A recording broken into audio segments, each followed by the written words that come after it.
How to freeze a frame in CapCut. So first go to CapCut and then just upload your video here.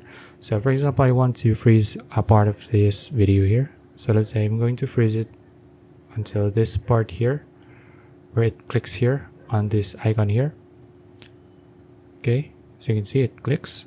So what you can do is just click on the video and then hover the part where you want to freeze it, and then just click on the freeze icon here. Click on it.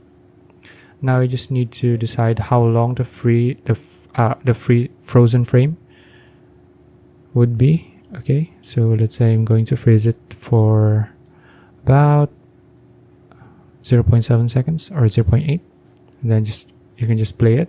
As you can see, it doesn't move, right? So you want to freeze it for a shorter time, you can just do this, and then as you can see, now it begins to move. Okay, so that's it. If you found this video useful, please like and subscribe for videos like this. See you in the next one.